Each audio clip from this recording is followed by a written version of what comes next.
Hey, this is Timmara, signing on with some more of No More Heroes 2 Desperate Struggle. Okay, so here we are. We're playing as Shinobu. Last time as Travis, went on to take on a Battle Royale, where we came out of it ranked 10th. But Shinobu apparently worked out a deal with Sylvia, so now she's going about...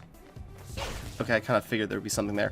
Okay, now she's going about doing other battles. So, Shinobu's also climbing up the ranks, but for what purpose? Well, it's obvious, but we'll get there.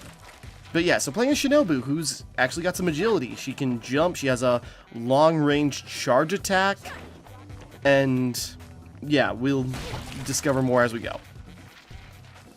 She's got 2 levels. She's only got 2 levels, so we'll see how long this one takes. Shouldn't... Oh. You guys are so dead. But anyways, yeah, Shinobu coming back from the first game, who thought Travis had killed her father, but, you know, did not know. But lost her hand in her battle with Travis. Her right hand, as you can see, it's a little different. It's roboted up. Whoops. Come on. Okay. But yeah, Shinobu then disappeared, saved Travis from being killed by Jean, and then she went off on doing her own thing for a while, and is now kind of looking up to Travis in some weird ways, and we'll get there. And I suppose this is one of those costumes, like this Gothic Lolita costume is just sort of like I imagine Goichi Suda going like, seeing Misa in Death Note or something, and then going like, yeah, I want to put a ninja in this. And I'm guessing that's kind of it. Oh, nice. Try to figure where everyone is. Where are the enemies?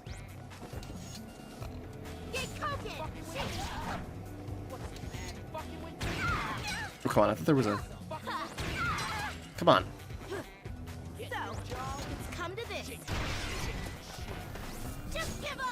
Oh, right, she's got a charge attack, I forgot.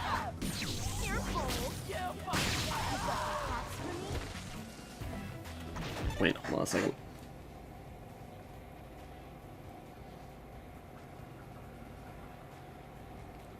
Alright, sorry, never mind. Whoops. Okay, treasure chest, sorry.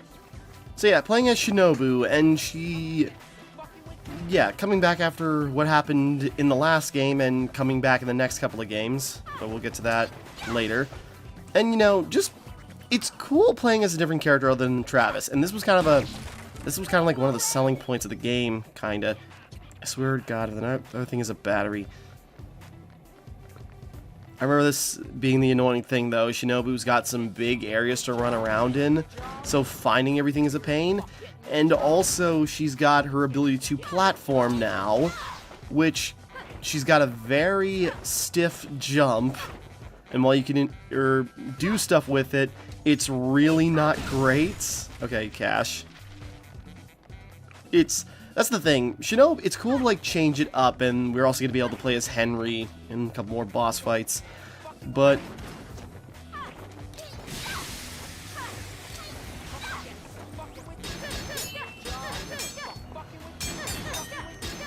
making my blade so damn dull. Okay. Oh my God.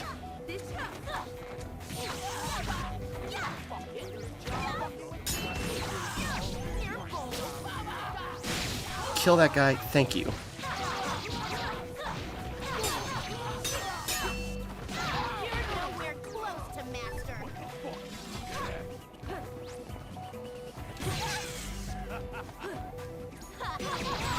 Trying to take care of these guys first.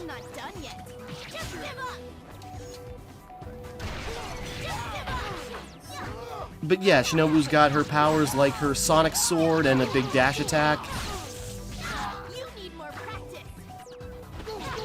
I was hoping she'd just...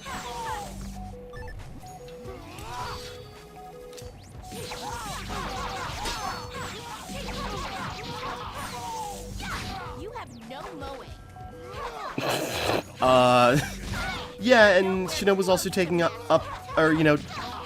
weird twerks from Travis. like being obsessed with moe now, even though she'll point out she has no idea what it actually means. There we go. Get him out of the way.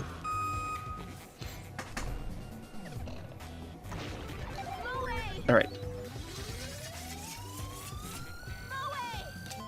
Also, yeah. And there's just cool stuff about Shinobu that, like, change up her playstyle to Travis's, and just, like, the things you're used to when you play as Travis, and how they change up. Where the heck are we supposed to go?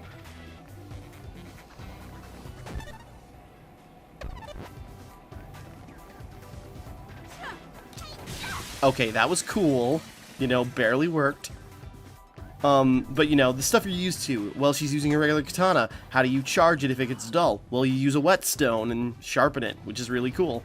And I love it in Travis Strikes Again, where you're playing as Shinobu, where you can, as part of the DLC. And so she sharpens her blade by having, like, whetstones on her heels, and she just kicks the blade. It's really cool. But, yeah. So Shinobu's got some things that change up how you play. And it's just like a fun distraction. It's not great in hindsight. Even when I was younger, I was like, it's cool playing as this character, and she's got some really neat changes, and I like the ideas they can do with her in terms of changing up gameplay, but it's not great just in terms of execution. Because, you know, she only has one weapon type, she doesn't have other alternatives to fighting. You know, your punches and kicks are replaced with a jump that makes, that you will have to platform with, and is not great.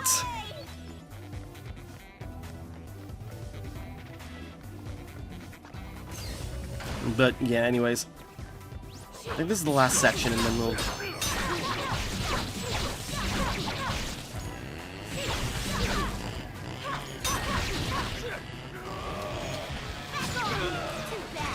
There we go. Okay. Hustled some cash. I hear you over there.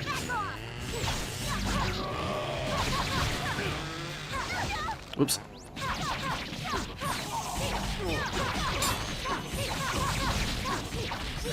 I forget, does she even have a grab, or... Yeah, I don't remember if she can also, like, grab and throw people. But, okay.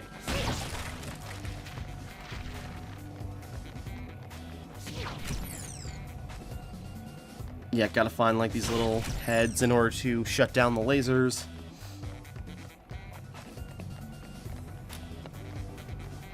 Let's find the other ones before we... Okay. Okay, now this is where we gotta do some platforming, which again is not great.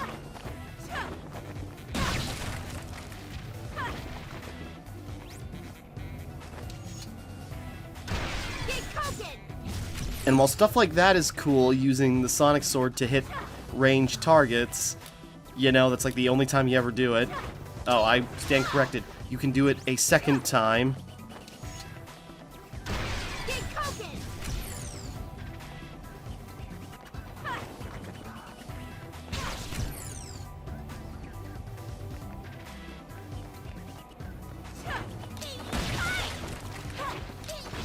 There we go. Okay. So, yeah, there's some cool stuff Shinobu can do, but it's not, it doesn't play the best. It doesn't accommodate her new abilities very well. Yeah, okay, yeah, and then we got the bathroom. And, yep, okay, right into it.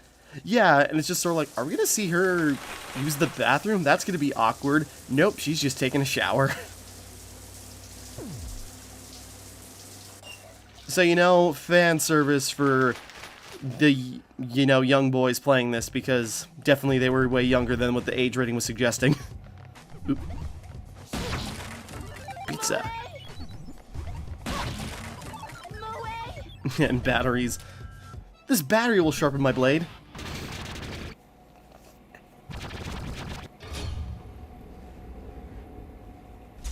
What? Who's there? Hello. Sorry, but I gotta make this quick. My opponent's a young girl? If you kill me, you can fight Travis.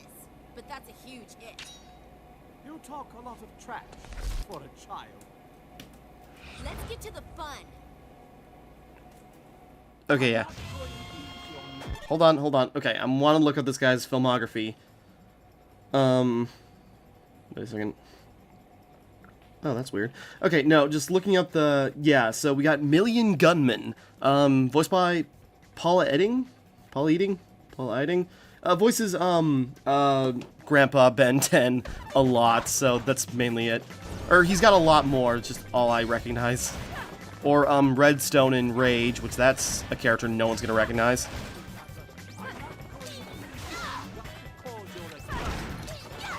Okay, but yeah, we got a very... This is one of the lesser boss fights, if we're being honest, because, and like a lot of people like to bring up, and I think maybe was even the intention, this guy is very similar to Dr. Peace in a lot of ways. Just like he's an older assassin, the way he looks, kind of the way he acts in some regards, and the fact that he uses golden guns. You know, I think the gun, I'm trying to remember the name of the gun, but it's like very similar to Dr. Peace's weapon, and he's not too dissimilar. Meanwhile, and like the arena's cool though, just like we're in a bank vault, and he's just like running around, hiding, as we gotta like, you know, get through this labyrinth of money. And he also like shoots coins and everything to ricochet bullets, and when you get hit a lot, money goes flying everywhere. There's some really cool things in the fight, but it's pretty simple. So, you know, you gotta find where he is and figure out his whole thing. And he just seems to be like, you know, old Hugh Hefner type, ultra-capitalist, just like, I have lots of money. Although his finisher is pretty cool. We'll get there.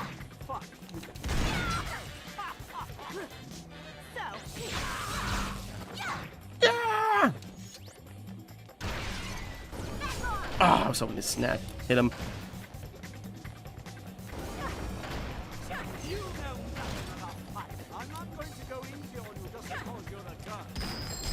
Whoops. Did we come out the same door? Oh.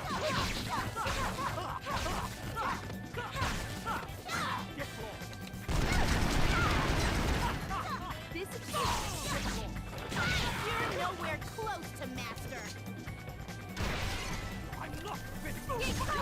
But yeah, it's not lost on people how similar this guy is to Dr. Peace, but, you know, automatically worse because he doesn't sing. But is also ranked number 9 as well. So it's just like, there's a lot of connections, which I think were intentional, and, you know, the bosses we're going to be fighting as Shinobu are allusions to the first game, because being you're playing as a boss from the first game, there is something to, like, playing as a, you know, a character from the first game facing facsimiles of those right behind, or kind of behind and in front of her. But, you know, again, it's not fantastic.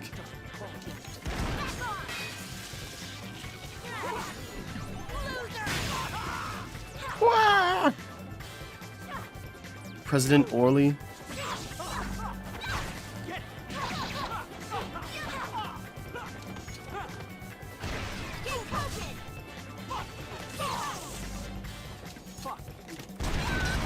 Whoops. Come on, like one more good combo.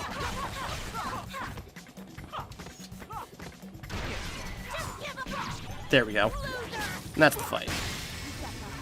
Yeah, not great. Not a very interesting character. One of the downsides. But I like that outro. My money! Any last words? Just give me your name. When the gatekeeper to hell asks who sent you, tell him it was Shinobu Jacobs. Yes, sir. Enjoy your trip. Yeah, and all, that was cool, though. Yeah, Million Gunman. You know, that's like the most personality he gets, is just that, you know, when you finish him, my money! And then that scene with Shinobu is also kind of cool, actually. Million Gunman, his head is just money. But okay, yeah.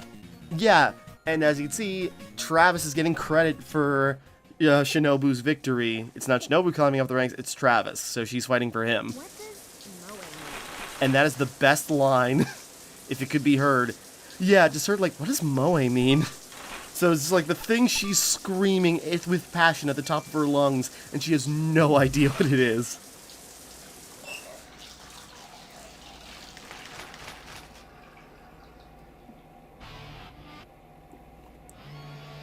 Alright, we're gonna wrap up here after this cutscene, and then we'll do the next fight separately.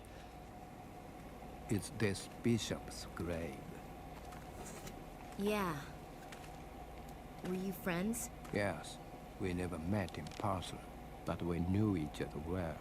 We exchanged many letters, even though our countries and languages were different.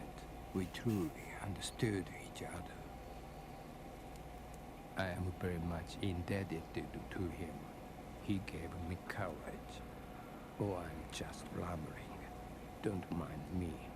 By any chance? Do you know his best friend, Travis? Of course. Excellent. In that case, would you please give this to him? It is from Bishop.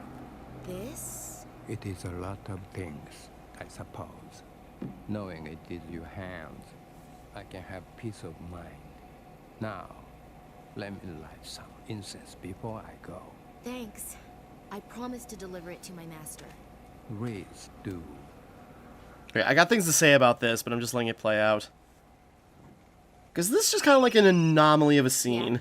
Shinobu, the next match is ready. On my way. This better be good.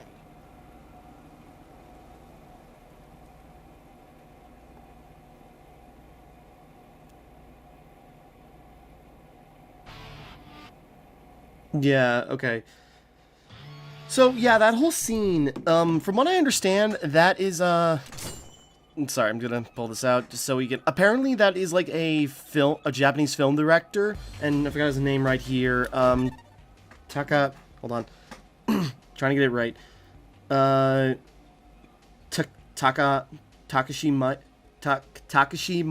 Miike? M-I-I-K-E. It's not just Mike.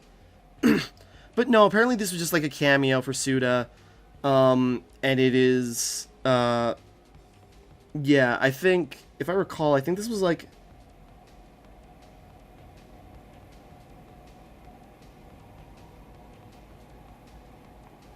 Sorry, I'm pulling it up because I want to...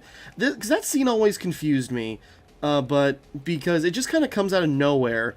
It's like it's Shinobu just going off to like pay respects to Bishop, a guy she didn't know. But then we got somebody who shows up that does, and like a, you know, pen pal to Bishop. And I guess it's a I guess it's like a cameo of a filmmaker that maybe Suda likes. I'm forgetting the name. I'll have to look up his filmography now. But okay, so that was always the scene that confused me, but what, you know, and he also gives us the last beam katana, so when we get to play as Travis, we'll get to use that, but we'll get there. But yeah, so just like an interesting little scene, kind of sweet looking back on it. I used to think it was just like weird and random, and it was just an excuse to give you a katana. It's kind of cool, actually, and kind of like a nice scene to just sort of like, Bishop liked to close gaps between people and cultures, and he got along with a lot of people probably around the world. So much that it affected this guy enough to seek him out. So, you know, it probably says it adds a little more to Bishop and pointing out, like, you know, he was Travis's friend, but he was friend to a lot of others. So, you know, kind of does a little more to him. Okay, we're gonna wrap up here for right now. Next time we continue, we will finish up Shinobu's whole thingamajig. So, until next time, thank you for watching. Hope you enjoyed. Like and subscribe and all that. This is Timmara, signing off.